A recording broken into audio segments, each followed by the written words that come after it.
Shalom, this is Chris. Let's follow Jesus along the Talmudim way.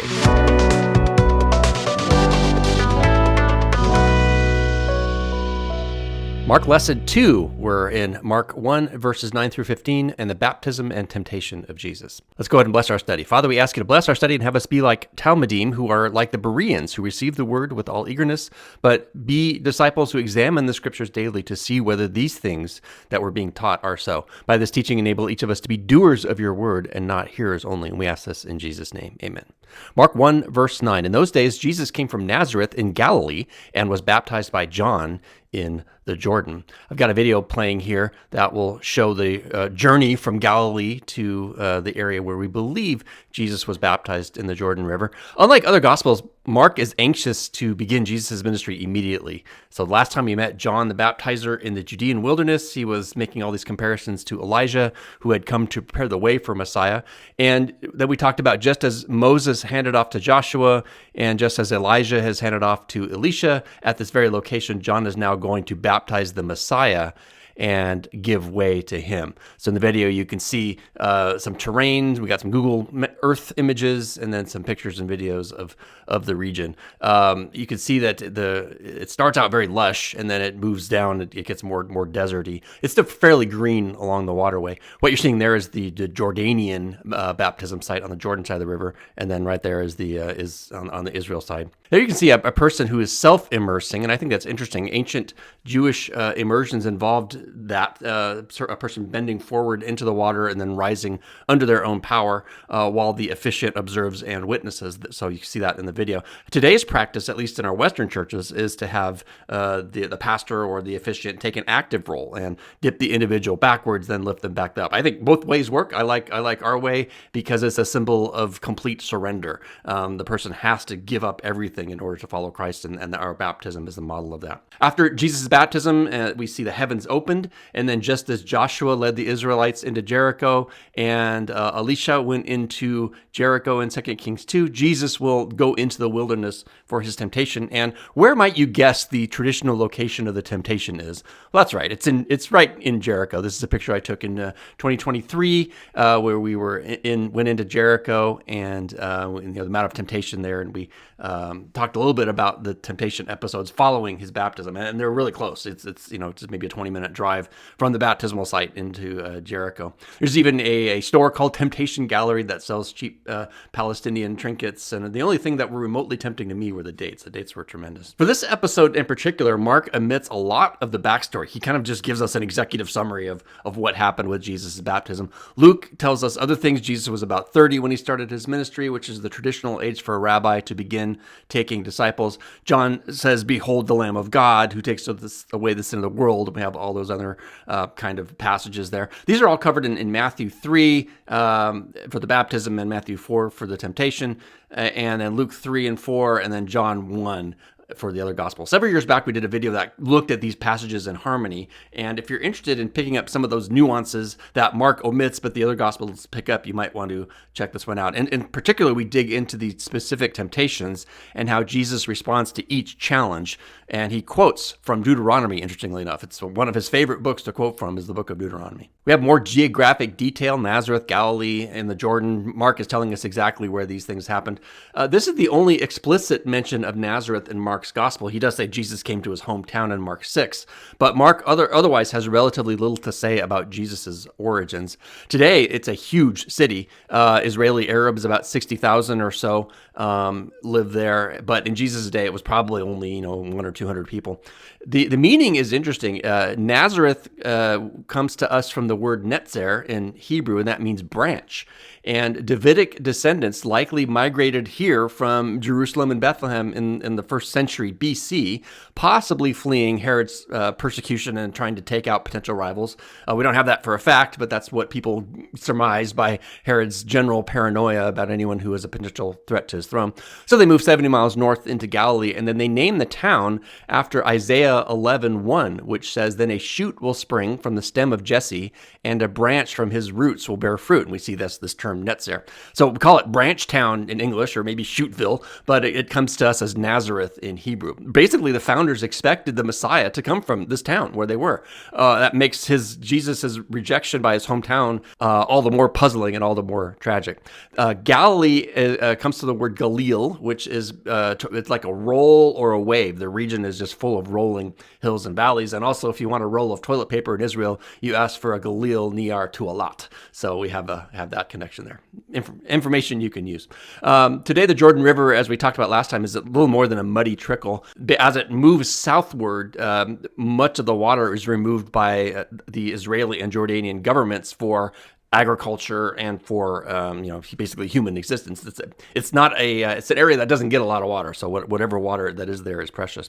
In ancient times, we do believe the river was deep and strong enough to limit crossing to specific locations with fords and often with the use of ferry boats. Then there were spots where it would have been acceptable to do for John to baptize. Jordan comes from a word yarad in Hebrew, which means to go down, and really the river is called the go downer.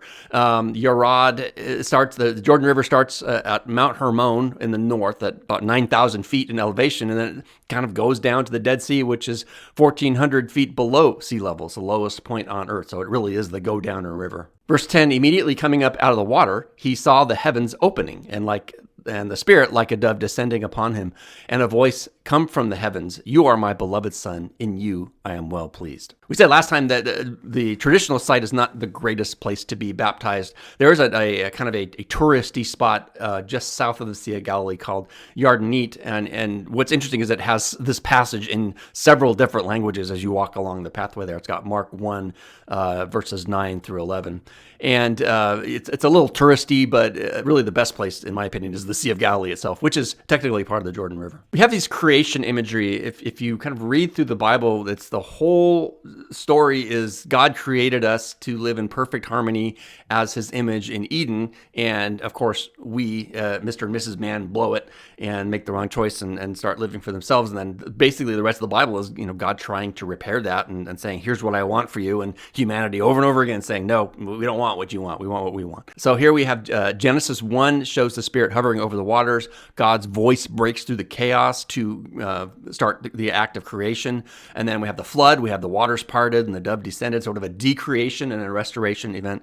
And so here at the Jordan, God is continuing that work of restoring humanity, trying to get us back to a state where we had that shalom and that wholeness as we had in Eden. The word Trinity is not found in the Bible, but here we do see the Father speaking out. We have the Son being baptized and the Spirit descending like a dove. So we've got the triune Godhead right here, Father, Son, and Holy Spirit. We have some Messianic declarations. What you see here is Isaiah 42, verse 1 on the Dead Sea Scroll version of Isaiah. And this is kind of a definite connection and a definite data point back to the Old Testament. Behold, my servant whom I will uphold, my chosen one in whom my soul delights. The Father is echoing that. You are my Son, today I have begotten you, or I fathered you, in Psalm 2.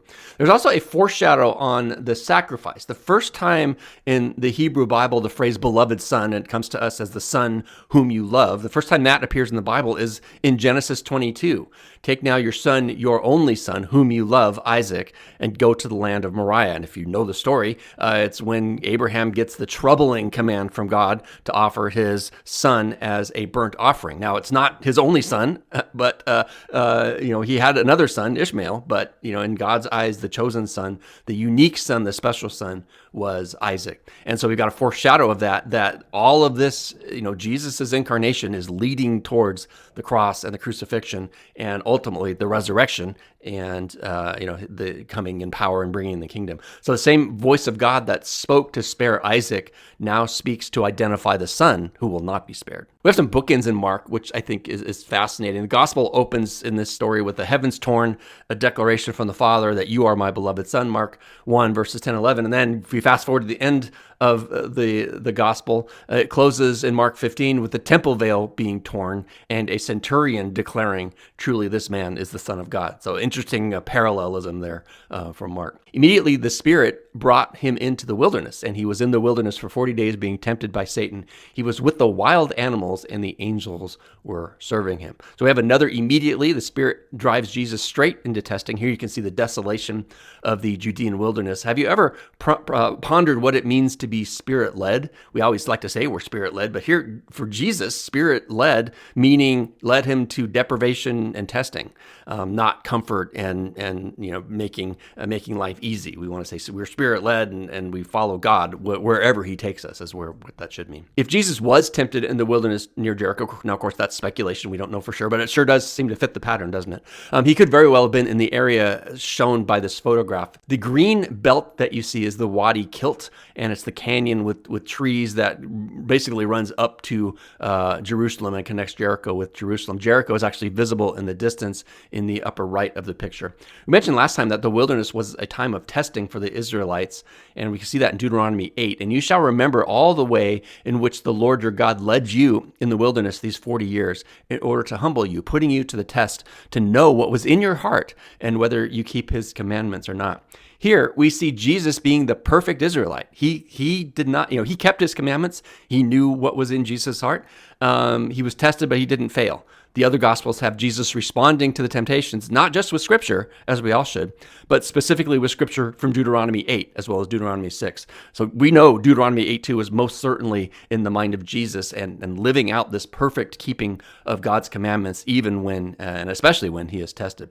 Sometimes it's hard to see anything good during our times of trials, but we need to increasingly view them as an opportunity to know what is in our hearts and to confirm and affirm that we will stay obedient to God's leading. Mark alone notes that Jesus was with the wild animals. This is one of those details that it's like, okay, why do I need to know this?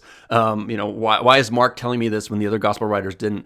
The point, in general, is that Jesus was completely isolated. He was without human contact. But this also hints at Jesus's authority over both natural as well as the supernatural realms. So it also has the angels attended to him, right? So Jesus had that authority over the angels, and he also has authority over creation, over the natural realm. A point that would not have been lost on readers who were steeped in Roman imperial claims of divine power.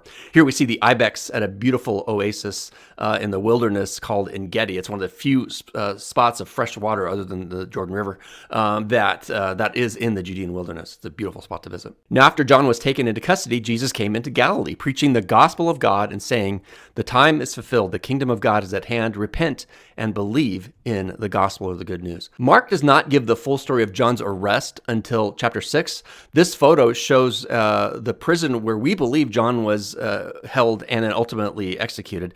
It's a fortress palace called Machaerus, and it was built by King Herod. And by this time, it would have been under the control of Herod Antipas. It's on the east side of the Dead Sea, which is interesting.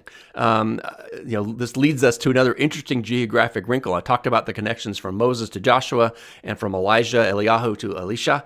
Moses handed off to Joshua, and then we know he died on the east side of the Jordan. Elijah handed off to Elisha, and we know in 2 Kings that he was taken up on the east side of the Jordan. He crossed over and then was taken up. According to Josephus, John the Baptist was also executed on the east side of the Jordan. Again, not in the Bible, but we lean on other historians to say the likely location that John departed from was on the east side of the Jordan. Now, I don't know what you do with that information, but I find the patterns quite striking. Here we got some pictures of Galilee. Jesus came into Galilee preaching the gospel. Much of Jesus' Galilean ministry took place near the Sea of Galilee, and the first several chapters of Mark take place in and around and on, in some cases, the sea.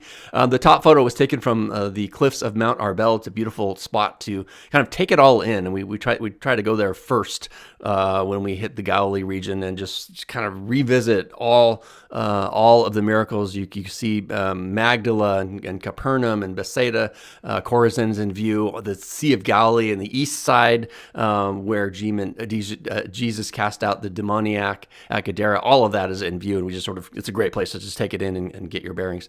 The bottom photo is looking across the lake from the other side, from the city of Hippos, not far from where the demon was cast into the herd of swine. Note what the gospel message is and is not. So the Bible tells us the gospel message is repent, the kingdom of God is at hand. Other gospels say the kingdom of heaven is at hand. So repent and believe. What is our gospel today that a lot of us, hear? It's believe in Jesus so you can go to heaven when you die. Now that, of course, is not bad news, but it's not the message Jesus preached. The good news is that the long-awaited, long-prophesied kingdom of God is at hand. And then our proper response is to take sin seriously, to repent, do a 180, turn around, give allegiance to this new king who's now come on the scene, and then show loyalty to him by keeping his commands. And we repent when we fail. There's this quote from Rick Warren: "Repentance means we are never stuck with who we are today. God offers us freedom and a fresh start. Seize the opportunity and make a U-turn." Now, that's implied in our gospel message today. Certainly nothing wrong with it, but just note that I think it's a bit incomplete. Today's message of go to heaven when you die, it doesn't necessarily communicate that God wants us to be living for him here and now. But Jesus says the kingdom is at hand. The kingdom's here. While it's not completely fulfilled, the kingdom age has been inaugurated. We don't wait for it to arrive when we die, and we all just go to heaven and lay on clouds and play harps. Sitting on our hands until Jesus returns is not an option. Every believer, you and me, we each have a role in advancing the kingdom. What we wait for is the kingdom's fulfillment, which will be on the Father's timeline. So, short section today. The next lesson will be on the calling of the disciples. So join us again along the Talmudim way.